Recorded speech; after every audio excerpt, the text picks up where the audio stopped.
Good afternoon, everybody. A very warm welcome to our panel this afternoon entitled Contemporary Art in the Theatre. My name is Emily Butler. I'm the Conversations Manager here at Art Basel.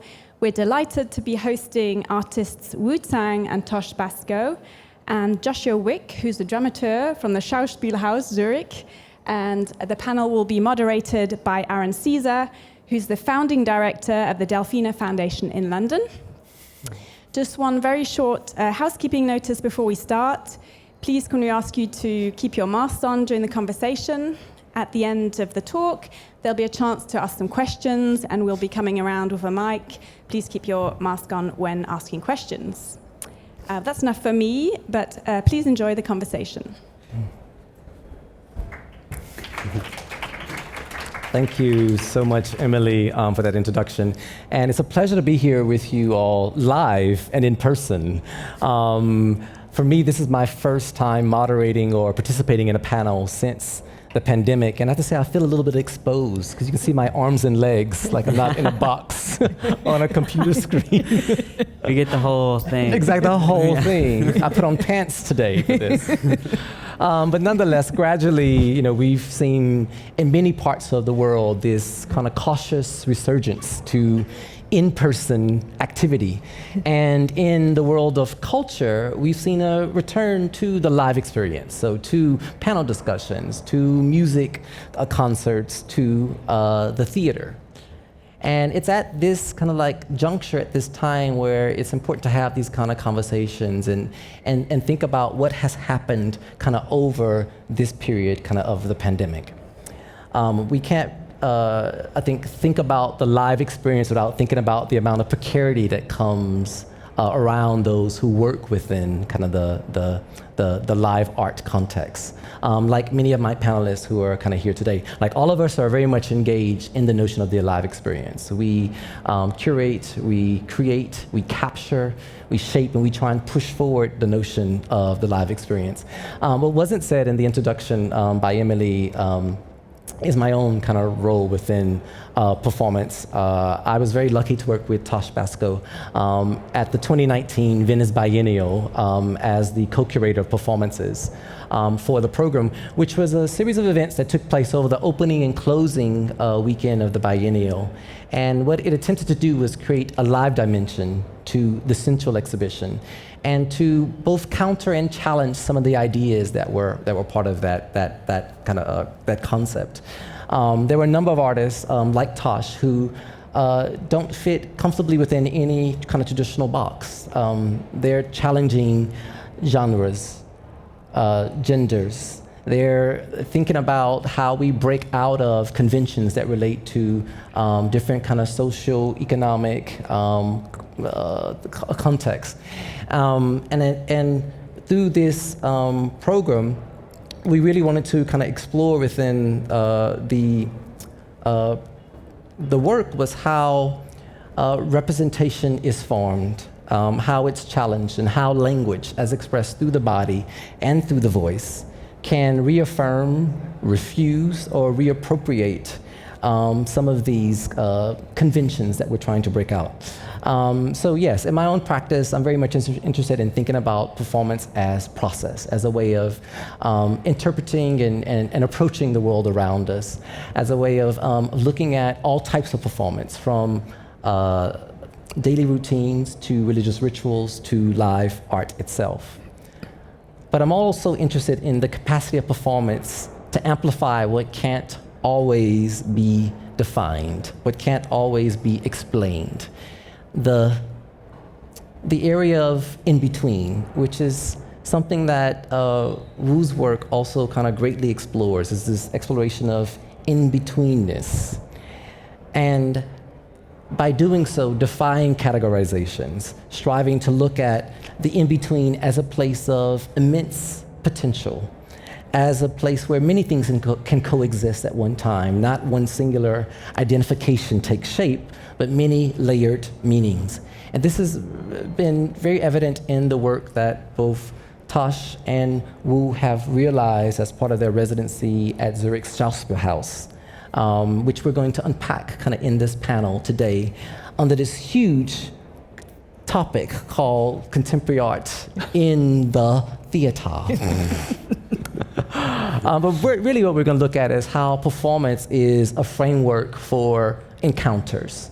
And there's an essay I often return to when I'm thinking about kind of performance. It's a text by the theorist Jonah Westerman from 2016, when he talks about performance not as a medium, but as a way of approaching the world. He talks about it as being a set of questions and concerns about the relationship between art and society, between kind of art and audiences.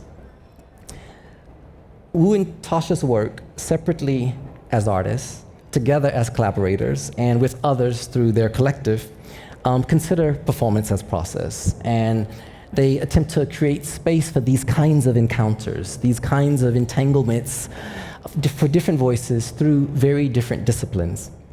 Over the last 3 years, Wu has been in residence as director at Zurich's Schauspielhaus Theater, and Tosh, as her closest collaborator, moved to Zurich to join her in residence, along with other collaborators as part of their collective or ensemble called Moved by the Motion. This structure is kind of an ever-evolving kind of group of people, but there is a core kind of like, as it were, team or posse, which kind of Wu and Tosh will kind of tell us more about in a minute. Joshua Wicke is a dramaturge. We can't work out which one it should be. I always don't know too. He's a dramaturge at the Schauspielhaus, but he's also a producer and curator of performance as well. And he has knowledge that bridges live art and performance with what we would call maybe more traditional theater, or the stage theater. Although we all recognize that this gap is closing, partly because of the work of artists like kind of Wu and Tosh. I wanted to start with Joshua to provide a little context by giving us the history of the Schauspielhaus, as well as talking about their current approach, which is quite radical, offering these transformative opportunities for artists to engage with performance in the context of the theater. So, Jonathan, could you tell us how these series of residencies came about at the Schauspielhaus? And can you place them also within the ever-evolving ecology of the theater?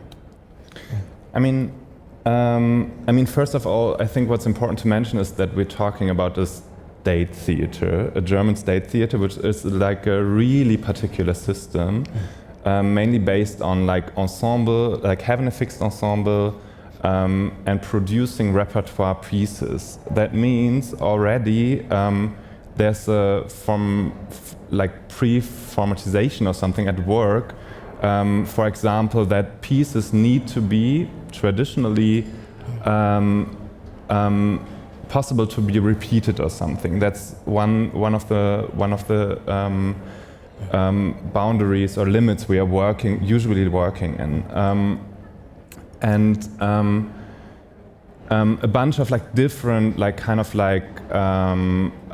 formats that come with this like political task, but also like the tradition of state theater became more and more of a problem when it comes to inviting aesthetics and also maybe modes of producing from different disciplines, especially from performance. I mean, that's something, and I think that is something that there were like several attempts, and I think the Schauspielhaus attempt is, but maybe let's start for Schauspielhaus particularly, like we have an ensemble and we produce repertoire pieces, and I think the main difference to other state theaters in the German-speaking countries is that Benjamin von Blomberg and Nicolas Stehmark, the artistic directors, invited 8 in-house artists, and that's unusual. Usually you work with like directors and directresses who are freelancers and come for one production, work with the ensemble, and then the repertoire piece runs in the repertoire. And now they invited 8 in-house artists to have like a long-term commitment to this house and to have like this kind of like residency-like format. Mm-hmm. That's the main difference, and I think it was result of experience they themselves did before in theaters that tried to open up for different formats and for different artistic practices. Namely, Volksbühne was such an attempt under Chris Darkon. Also Münchner Kammerspiele, where a lot of the team that is now working at Schauspielhaus was another attempt to foster and facilitate different practices, but without the long-term commitment. And I think that's something that is different here, and also as a result from that, or as a result from that experiences, that it's not only about programming, but it's also about changing the modes of production. And I think that's the promise or the attempt, I think, of Schauspielhaus Zurich, that it's maybe possible, it might be possible, or it might already had happened, I don't know, like that's maybe something we can talk about, to really go to the core of the structure and also go to the pre-formatting of aesthetics that is like embedded there and inscribed in the modes of production, in like having whatever, like 9 weeks of rehearsals, having to reproduce stuff and all this kind of stuff. I think that's really made for a certain idea of what theater is, and mostly like text-based theater. Also, that said, I think that is something, yeah, that is and there's a mix of the 8 directors have different practices. They're not all from the theater itself. So, I mean, Wu's from kind of the visual arts, but there's all others. Could you also give us a sense of the other directors who are there? I mean, there's a huge range, and always if I get asked this question, I have to now, of course, for reasons of justice, I have to mention all of them. Yeah. There's Nikolaus Stehmann coming from post-dramatic theater, which is like a post-Brechtian tradition of dealing with representation in a dialectical way or something, I would say. There's Jana Ross coming more from, I would say, like neo-naturalism or neo-realism or something.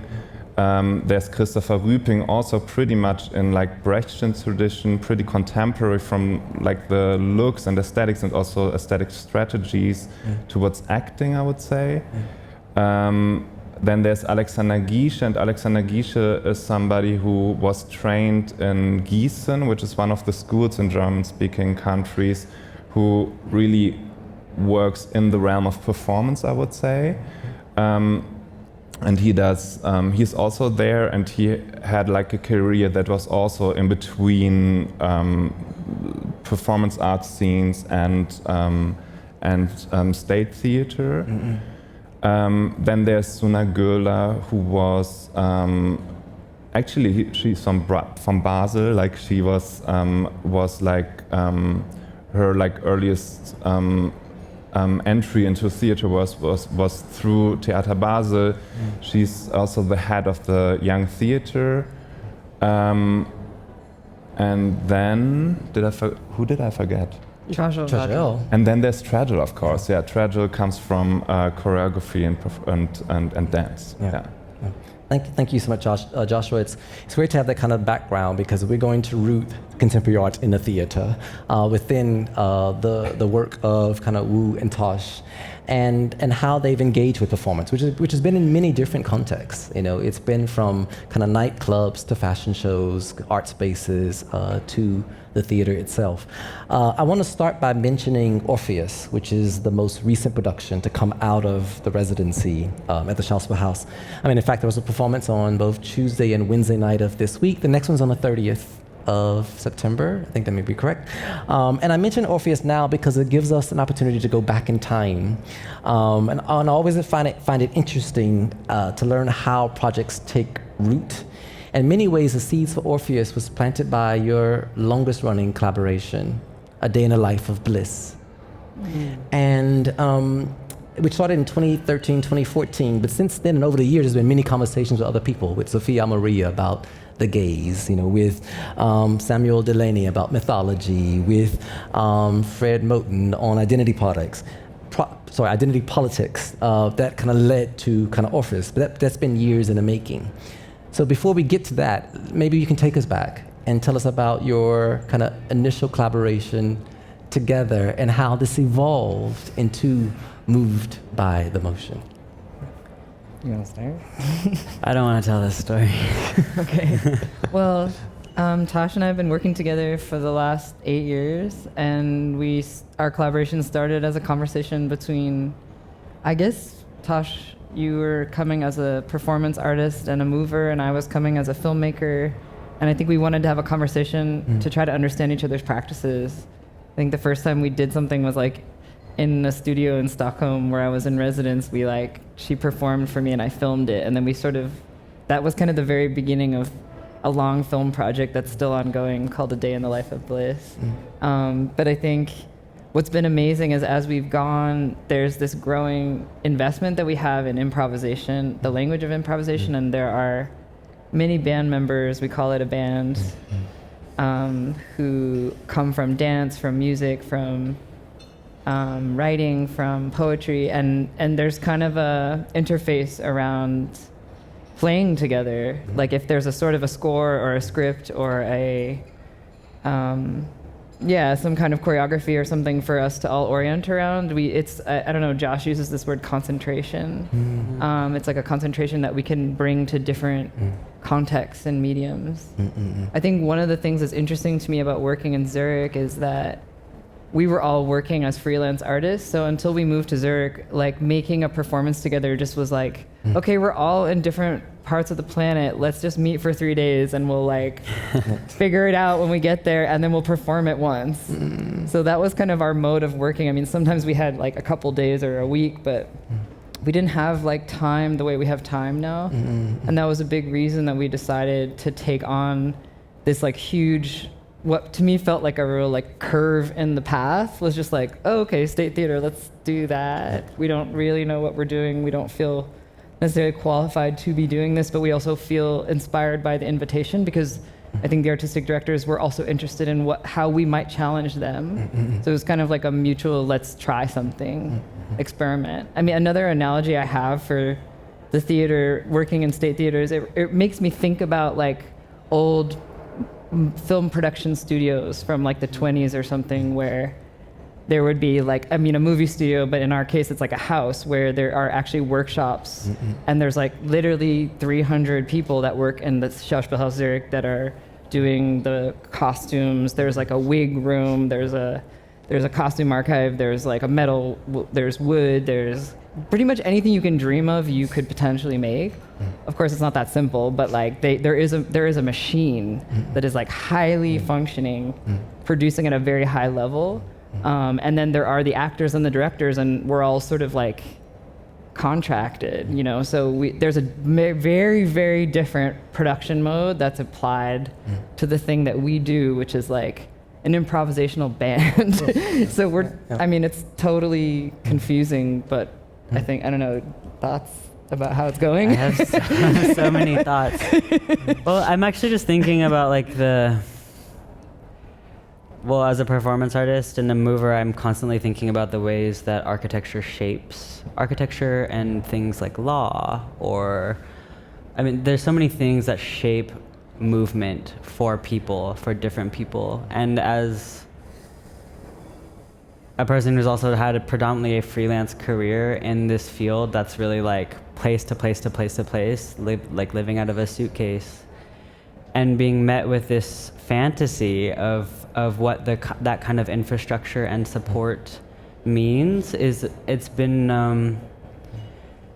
revealed a lot about just the structure, actually, and the time of the structure. It feels really antiquated in this way, and there's a lot of preservation that's been put into place to keep it intact. And it, like Wu said, there are all these rooms. There are these rooms that help you kind of like dream and vision. And then there's also a lot of meeting rooms that are required in order to like activate these rooms. And so, yeah, I mean, I mean, in the art world, I would say, because we are at an art fair, there's a certain kind of market infrastructure that if you're a performance artist, you can kind of wiggle in and out of, or sometimes slide through. And then there's State Theater, which really contains you. But within that container, there's, you know, I really love to work through limits and constraints, but the theater has taught me a whole new level of like what those limits or constraints can be, which I think like, again, I actually like working this way because it's like I think about, you know, the dandelion, like what can grow in between two pieces of cement. Yeah. And also like this question of repertoire, which maybe we can talk about, I don't know. But there's so many things that come with it, and there's so many things that are very challenging and interesting, because I think as a person who entered into it, I was very naive about maybe how close performance art and theater were. And they're actually conceptually, like they're really, it's like I feel like I see like this 3-dimensional Venn diagram of like two orbs overlapping, and they're constantly in twisting and turning, and there's like points in which they overlap and they're almost synchronized, and then there are points where they are mirrors of each other, but they are in that mirror there's a reflection in which they are never the same. You know.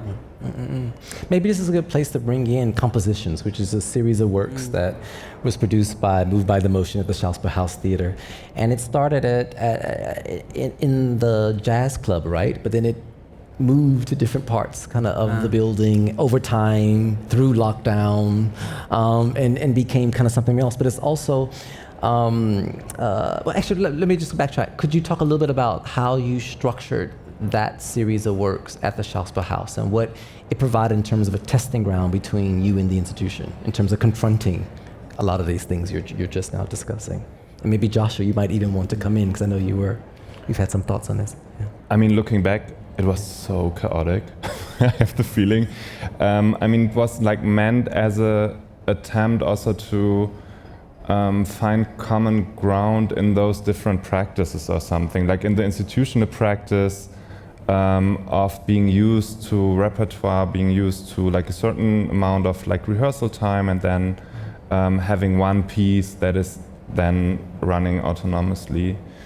And a work that is highly, your work that is highly like rooted also in improvisation and different formats, and takes different shapes and forms, I think. And it was meant, as far as I remember, when we first talked about it, it was meant as like a cautious attempt to see what happens and to meet, or to like as like some kind of like cautious encounter without too much pressure, and without the pressure to have like a full house every day or something. I think that was like the program. And then also like, of course, like COVID happened and changed a lot, and it was like there was a lot of like also like beside the constraints you mentioned, Tosh, there was a lot of like unforeseeable events coming in the way. But in the end, I felt it, or at least from my perspective, I felt the show is over, that is closely connected to the series, was like such an dense result of like a 1-year research or study or something. Just to clarify for the audience, the show is over is a film that was made on the set, right, of Compositions 3? Which one was it? One of them. But maybe when you could give us a little bit of background about the work itself, it's just for the audience to kind of understand how it was structured. Yeah. Well, I was actually thinking that the compositions were an attempt to deal with repertoire, right? Is it? Am I remembering right? I think we were kind of like, how do we fit into the theater? Yeah. How do we develop a huge theater piece? It was kind of like, it was an attempt to like ease into it. Yeah. Well, I'm smiling because I think Benjamin wanted us to come to the theater because of his perception of us being like performance artists and doing all these weird like club things and underground things, and like, and when we got there we were like, no, we want to make a fucking opera. Like, we want to be on the main stage with like opera singer. And there he was like, oh shit, okay. So we've had to, so we started, so for us, I think first year was like baby steps, was like Compositions was like, let's start making things for the stage. And this is how this works. This is called a Bauprobe. This is your first meeting. You know, it's like literally teaching us how to even show up to work, because we've never had jobs before. So it was like really from the beginning. But I think one of the things that was a through line for me with that project, Well, okay, maybe just in case anyone's interested how this works, like our agreement with the theater is we do sort of like 2 productions per year. One is usually a live production and one is usually a film. But in the first year, our live production was actually just spread out as a series of events across the whole year and then culminated in a film. And one of the starting points for us was an essay by James Baldwin called The Stranger in the Village, which we just sort of, I don't know, when we moved to Zurich, it just like, I remember it like kind of came back to me, like I was like, oh yeah, that when Baldwin lived in Switzerland, let's read that. Yeah. And then we read it and we were like, fuck, this is crazy because it's such a prescient actually essay about, I don't know, racism in Europe and I don't know, processing experiences of being an American and a person of color, moving and living and feeling just like a stranger literally in a village, literally. Those are like... In Switzerland. In Switzerland. So those were kind of like, felt like really great unpacking points to just... Because a lot of what we do as a band is we just read together. Like we don't really have very much of a process. We just, whenever we're confused, we're like, let's just read it again. And we like read and read and read and read aloud. And so we read that essay a lot. And we also were reading one of these poems that Fred wrote called Come On Get It, which at some point in passing he had just said like, oh, this poem is like literally a call for you to come on get it. Like come get it and tear it up and fuck it up and do something with it.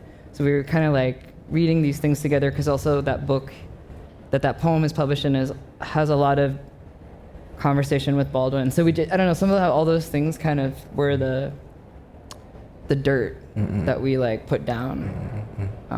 Which then built towards Compositions 4, which was the first performance after lockdown, right? And Joshua, you gave a very interesting analogy of kind of the audience experiencing live performance at that point after not being around kind of like live performance, and also the fact that there's a lot of mud in the work with splashed around. I just remember performing for 12 people on this like 10 by 10 meter mud stage, and I don't think I'll ever forget that. Yeah, it's so weird to like talk about what's it like to work at the Schauspielhaus Zurich because we literally started and had half a season and then COVID happened. So we're still really confused like what is happening or what we're doing. And I think that first year when I look at that film, I feel those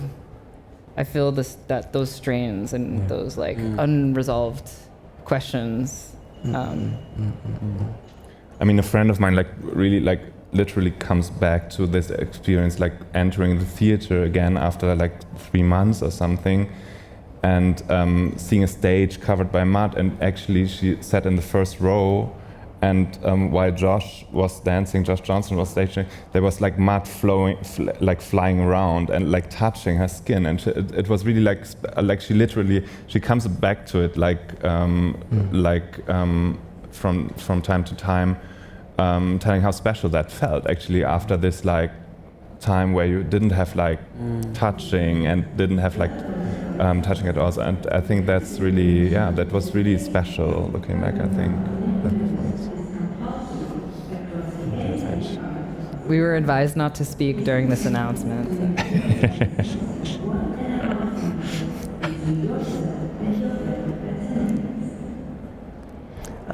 What?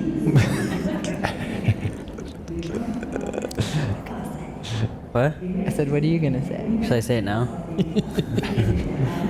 So I had this really interesting point I wanted to say. Don't miss it. It's my most important thing that I'll ever say in the world. Thank you.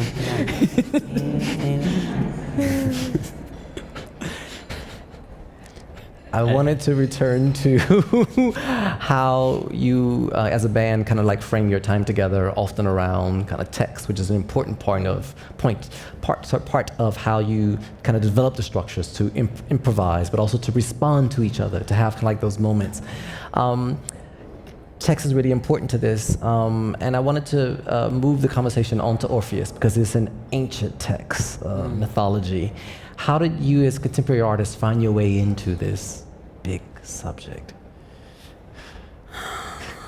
Sophia. Sophia brought it to us. Sophia. Well, we were this project Day in the Life of Bliss that Tosh and I've been doing for a long time. Sophia and I were talking about maybe writing a new iteration of it together, and it was a reference that she was like, I think we should really consider this as a starting point, because Bliss is a lot about, it was originally sort of a lot about, it was like this kind of sci-fi world where like looking was the cultural, or was the capital, like the more you could see or be seen, that was sort of like your wealth. I don't know, that was like a very pre-Instagram like idea that now is so obvious or something, but when we made the project in 2014, it was kind of like that was something we were trying to work through or something. But then I think the idea of kind of taking it further, I mean, Orpheus is like, I don't know, myth in general, I think, is like one of those things that's like, it's so big, it's like rooted so deep within us. Like there is no original author of Orpheus. It's like a story.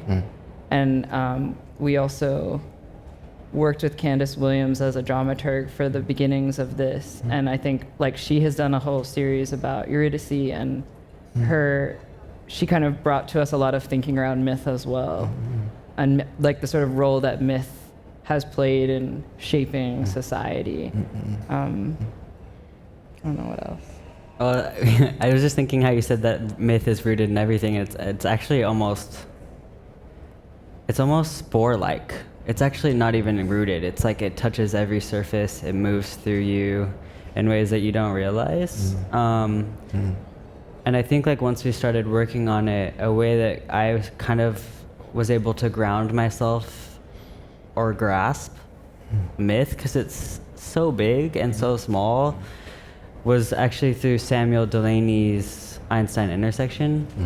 It kind of made it like more contemporary for me. It's a science fiction almost take of it, right? Yeah, and he also, I mean, what he does is he lays it on, I mean, both thick and thin, in the sense that he brings like a character that is kind of like Jesus. He brings the Beatles. He also brings Billy the Kid. So I mean, it's contemporary in a sense, but the idea of like pop culture and the pop star, the rock star, and also, yeah. But also the idea of like the lone artist, right? You know, like Yeah, of course, the like forming. Yeah. The forming of things. Yeah. And as artists, that's like a question that we will, even as a performance artist, it's like is it the most ephemeral? I don't know. It feels very ephemeral. It's like there's still that predicament or conundrum of forming or of poetry. So between Candace's interpretation, Samuel Delaney's, your own reading of the text, you create this very complex kind of mosaic of Orpheus, all bound together. In one of the interviews I read or watched I don't know which one of you said that it's also one of your most gendered kind of performances. Is that true? Most gendered. Yeah. You said that. Yeah, you probably said that. I was probably being silly about gender. Yeah, I don't know, my inner dad jokes are just like really trying to not come out right now. But like in German, you say Eurydice is called Eurydice. So I play Eurydice. And then we have Eurydice, and she's just Eurydice. I mean, she's far more than that, but Ms. maybe being a little ironic. But in the sense, I mean, I think initially I was like, oh, I'm definitely Orpheus, and then that's the thing about myth. You're like, there's no definitely anything. Like, what am I even talking about? I'm definitely like, yeah. I think that's another thing about the theater, though, too, where you're working with actors, and again, there's a very specific rule set. I mean, I think like even this orientation, it actually comes from the theater, like the frontal orientation, the thing that we get in films and performance art. You know, those things are like obliterated, and even when you make those same decisions in the theater, everything is like, it means something different. Yeah. I don't know. That's my answer to the gendered question. Well, it's also, I mean, I thought it was interesting kind of comment, because it led to something that Joshua and I talked about separately, about the notion of representation in theater, particularly kind of like stage theater, and the limits, you know, on the context of the stage theater, whereas with visual arts and performance art, there's so much more opportunity to play around with complexity, with abstraction, with kind of like sound. It's easy to get out of a trap of typecasting and words, effectively. I wonder if, Joshua, you could expand a bit kind of about kind of our conversation in regards to this. I mean, it's a broad topic, but yeah, I think, maybe coming back to Orpheus, what I was like after the premiere, I was thinking a lot about the stage design, and also in relation to what you mentioned, Tosh, about the architectural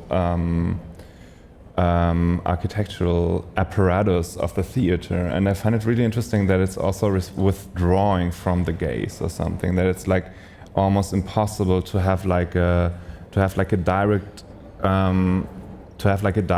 look on the bodies on stage from the second act on. And I find that really also an intervention in that like architectural apparatus that I find very interesting, because there's a whole like politics around this architecture and around the assumption that there's one perspective that you are meant to look from or something, and that there's one collective of gazes that are themselves invisible in the dark, the audience or something, looking at people on the stage that is lit. I think that's really, and I think Orpheus does something to that apparatus, which I found like, after the premiere, I started to think about it more. That's just to add to what you said, Tosh. And representation, yeah, I think representation in theater has, like, since Brecht or something, has been a tricky thing always, like, I think there's a lot of like theater work working through representation, working with representation, working with like the process of like representing and not representing or something. And then there's performance art, and what I found interesting thinking about the difference is that there's a different kind of expectation the viewers bring to produce meaning or something. I think that's a huge difference. I think a lot of people who are used to performance arts don't have less of a hard time with stuff that is not like meaning anything or not like representing anything, and I think that's really different. Also, I witnessed that like in a lot of like talks I have with the audiences, which is still like a more classical theater audience, that as soon as it comes to atmosphere, to affect, to feeling, to whatever kind of like response you could have to a piece of art, one question that always comes is, what does it mean? I mean, that's strange, and I think it's also connected to like the text, still like to the expectation of like there is a text that is still like the reference for plot line, for characters, for whatever. I think that's a huge difference actually. I also sorry. I mean, something I've noticed about working in this context is that the spoken word is really the primal media, like the prime. It's just funny coming as moved by the motion, because we obviously work with language and voice, but for us it's so much about undoing the language, and that's our starting point, is that we're literally just falling through it and using it to fall through. And there's this attachment that people have, that theater audience, German-speaking theater audiences, I think, do have to like understanding the text. And that is something that at first I thought was like a weird irony, and now I'm like realizing that clearly, no, it is ironic, because clearly we find ourselves here with the thing that is the thing we're most confronted by, I always will always be like, no, you didn't need to understand that part. That was just like a feeling, or we're like always creating feelings or like images that don't have a meaning to them, or at least a meaning that you could like translate into words, But that's what we like, a challenge, I guess. I mean, in Orpheus, if you like, I think a couple people have seen it, a couple people will see it here. The first act, turn off Orpheus's mic because he's constantly talking, and people's feedback, they're like, my one note is that we can't hear him at the beginning. I'm like, he's talking the whole time, like you don't need to hear him. He's literally repeating the same, because like when you read the myths, they're really like not like, sometimes when you're like telling this part of the story, it's really like there's only so much you can say. It's like there's a wedding, there's a bite in the ankle, she dies. It's like there's only so much you can say, so he starts repeating himself, and it's really like a lot of people, because it's in the theater, they're really like, oh, it's a technical issue. For example, it's just that's a really like, it's a really like straightforward example of the ways in which like, if or another example would be, I've just gotten this feedback, was like the premiere night, one of our main actresses, Thelma Blobing, who's German, she's also Black, there was feedback from the audience afterwards where they were shocked about how good her German was. Oh, yeah. Because she was suddenly speaking German, and they were like, apparently there was a collective gasp. I don't know, but like that's really that is I think that's a good reminder actually about like, that's why I'm like really glad we're there, because I actually think that that's an important space to be working in and challenging like who the audience is, and also like what the expectations are, because it's a very conservative like container for what language and what bodies are supposed to be and do, you know. I would say that conservative feeling is also an interesting thing to think about as a person who, as people, we get older, and the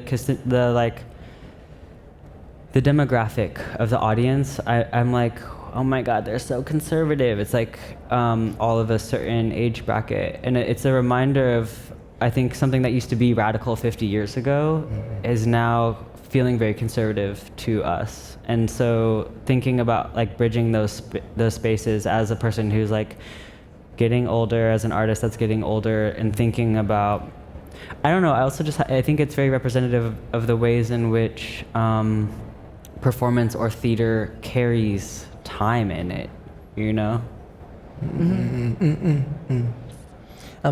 Orpheus is also your first bit of repertoire, right, would you say?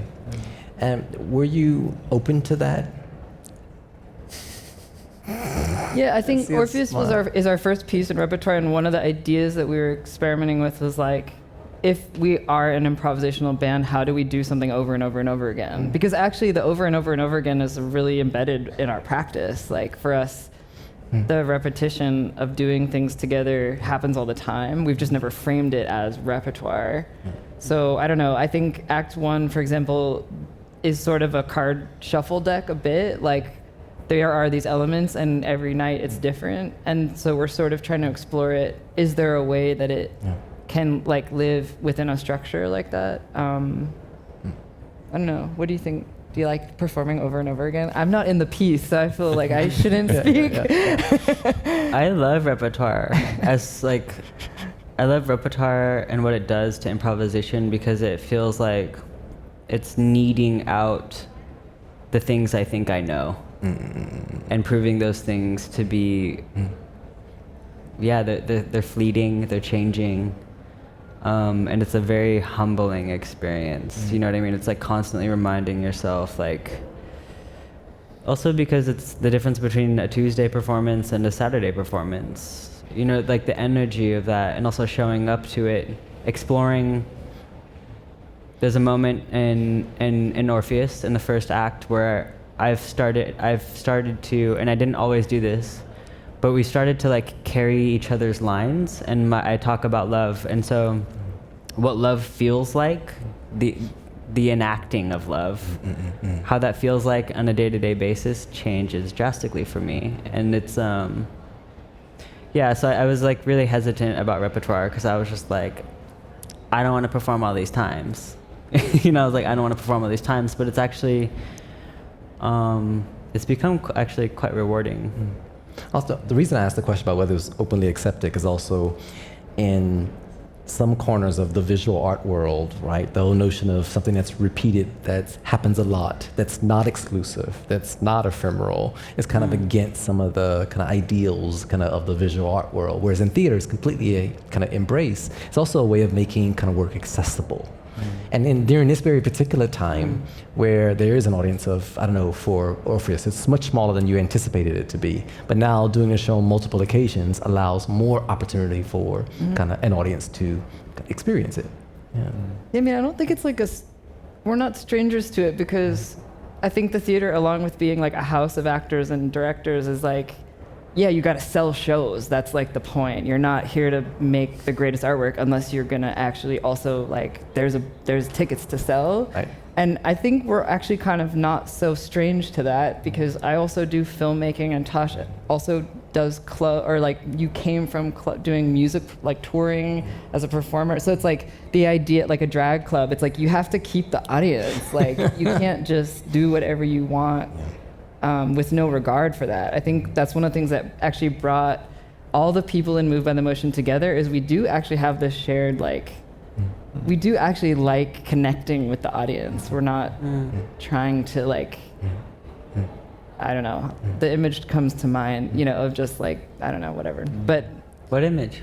I don't know, I was just thinking of like, no, I went like this because I was just thinking about like certain kinds of performance that are more about the performer's experience versus the audience's experience or something. I don't know. Not to put a value judgment on it, but literally just to say that I think it's something that we enjoy, or It's a like, shared value between it's a shared. us. It's like generative for us to. We feed from that energy that there's like a full house or something. I like it. I just wanted to circle back to something you said before. I think, I mean, for just to stress that, I think in this context it sounds really small when you say like the first act is improvised. It's a big challenge for this institution and for the way. Oh my God. I mean, that's like, because I stress them out so much in the booth, because I'm just change now, and they're like, it'll never be fixed, and it's hard. And it's stressed out. Actually, like reading around in preparation for this conversation, I read that like with the emergence of bourgeois theater, of the theater we're still working in, there was a literal ban of improvisation. I mean, that's also interesting. It's like really, there was a ban of improvisation with like, there was a certain figure that comes from Commedia dell'arte that was banned from stage, and that was the only figure allowed to improvise on stage, and that figure was banned. And that's like the invention, or it's embedded in the invention of bourgeois theater. And I think that's really interesting. I mean, Why do you think? Why was it banned? Do you have a theory about that?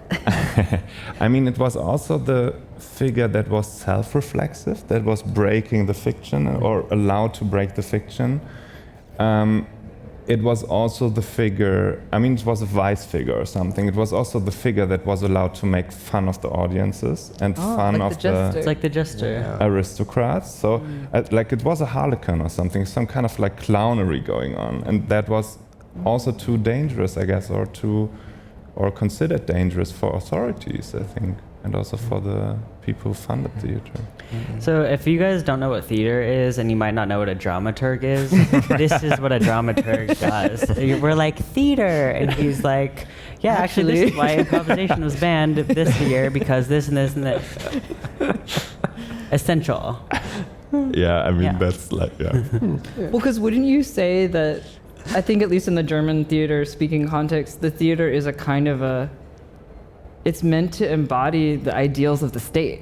Like that's how it's kind of risen to being such a well-funded, like prestigious, like art form that's always going to be bankrolled, is that it's always had that kind of place in relationship to governance.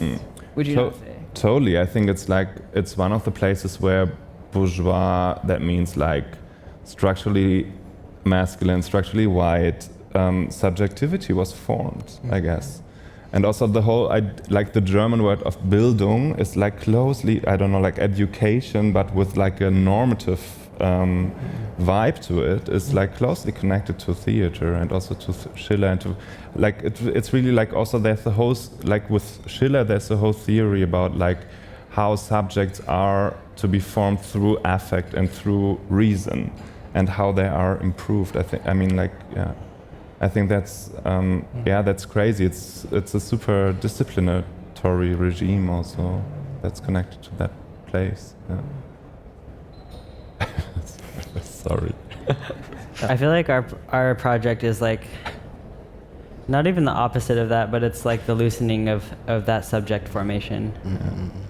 Totally. It's like through like it's that feeling that you're in the club, and it's like almost as if the vibrations of sound are like you're like losing yourself, you know. Totally. Thanks, Tosh. I want to provide an opportunity for the audience to ask any questions. We have, 6 or 7 minutes, I think. Please do put up your hand if you have a question. I think we have someone over here. We have here, right here in the front. Oh, you can hold it for me. Okay. It's great to talk about these categories because genre and medium, we were in a post-medium condition for a bit. But I like the question around, like, especially in the theatrical world, you have categories like post-dramatic theater or dance theater. And then, of course, in the art world, you have performance art. And I was really appreciating you saying, Tosh, about these orbs that are rotating and mirroring each other. And I was thinking, traditionally, dance theater might be associated with Pina Bausch, who's very German. Or like post-dramatic might be associated with Robert Wilson. And when we think of those names, we think, well, I do anyway, gigantic, huge budgets. And I'm wondering, like, when you move out of, say, galleries, which can maybe have smaller budgets, or even a biennale, like what Aaron did, into the theater, what does it do for your work when you suddenly have a ton of money to work with, and you can pay people, and, actors can be on salaries? I'm just curious, like, what that does for you in liberating your creative potential. And then do you come back to the gallery with something different? Because I always thought, I would love to have asked Robert Wilson, when you do a $10 million opera, how do you then do a gallery show? Like, how does that work? So maybe you can. It's not that much. It seems like it would be, but it's not what you think at all. Also, we're in Switzerland, so if you're Swiss, then you're like, it's normalized. Or if you're from Norway, maybe it's normalized. But it's like very expensive to live here. So that's one thing that'll just bring that. I would say, like, dollar amount is not as crazy as you would think, but what the resource of the theater has is this in-house, like the crew, the technicians, there's a sound, there's video, there's costume tailors, like everything, and that's amazing. And figuring out how to like harness that and work with that is, like, I think, really a powerful thing I'm learning a lot about. Right, it's the machine. Sorry, I got so caught up on you using the word, like, liberating. And I was just like... No. Then I was just like, that the implication of liberating or liberation is that you are not free then. And I was just like, well, exactly. We're not free in any sense, because the infrastructures that be are one coming from the state and then another comes from capital. And in many places those are not orbs, they're like the tingle-tangle. And so, yeah, I would say that the luxuriousness of having people build you a staircase at this angle, and then you get to see little mock-ups. For me, that's like luxury. For me, the luxury is not having to travel to 50 different countries just to get a paycheck. And also to have a certain kind of time with our collaborators. And also to invite our guests, like a lot of collaborators, that's one great way we've been able to use budgets, is just like collaborate with friends. And, yeah. Do we have another question?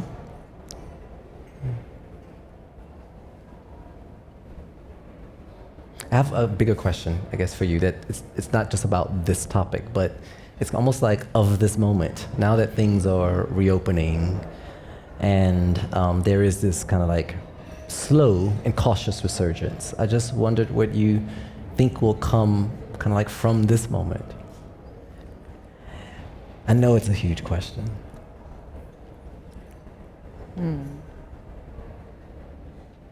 I have no idea. Yeah. I have absolutely no idea. I think that's the thing that I also, I'm like constantly like reminded of everything that I don't know right now. That's the like, sit with right now. I don't know. Do you guys have any thoughts about the future? I was just gonna say, I think like when lockdown first happened for the theater, there was definitely a total panic within the institution, because like I don't know, I think other creative industries quickly transitioned into other things, and we didn't even have Wi-Fi in the building really until like, or there still isn't really. So There's it's still rooms not without like a Wi-Fi. ready to go online like reaction. It was really, because I think it's so important, the space of like physically gathering, and I love that that's important for what we're doing there. So I think like, I don't have an answer to that question at all, but just that I appreciate that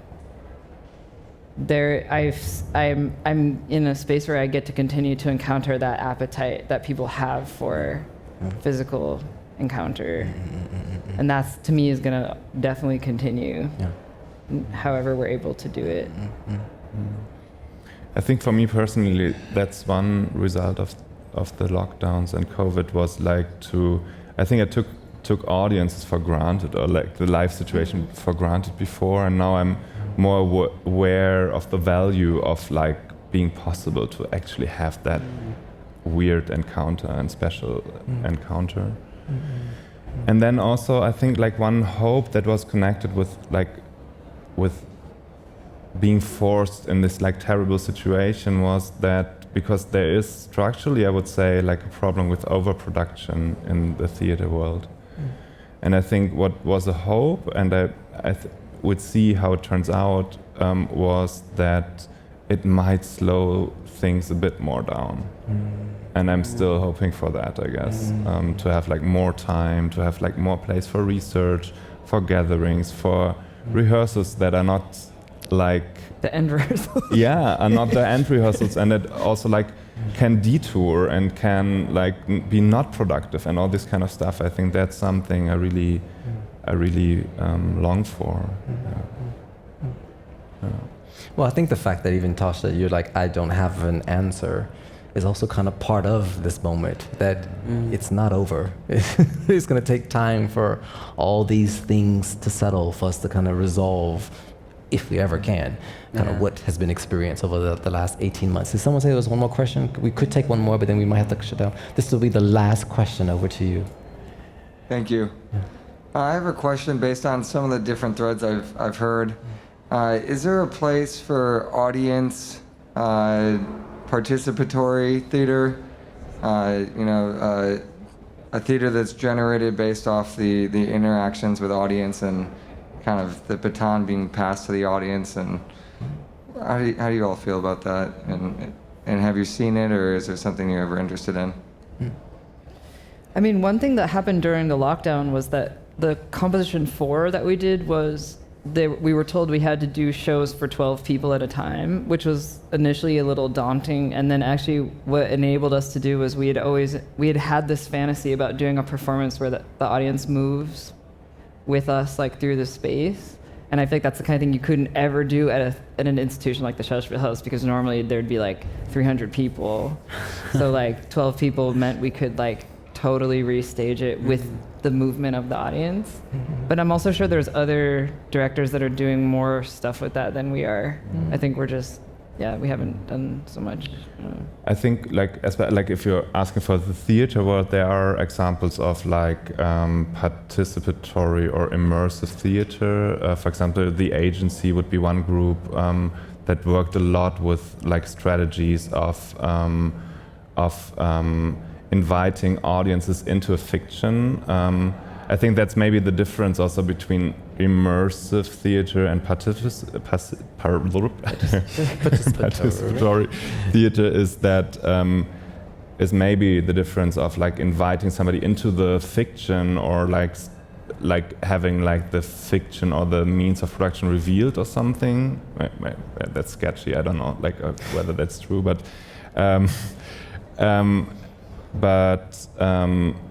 Signa is another group that comes to mind that works a lot with that. Wicke is another director that works a lot with like participatory and immersive strategies. So there are some, and I think it was a bit of a trend maybe like 5 or 10 years ago, and now people tend to come back to more stage situations or something. I also think with COVID, it's really hard to do like any interaction. No subtle movement. No like big gestures. We even already perform to like an audience that's like every 2 seats. Totally. Yeah. Changes a lot. Yeah. Well, we're going to leave it there, and look forward to a return of packed audiences once again, which will happen. We have to be optimistic about this. I want to thank my panelists so much, Joshua, kind of Wu, Tosh, for kind of today's kind of conversation. It was so kind of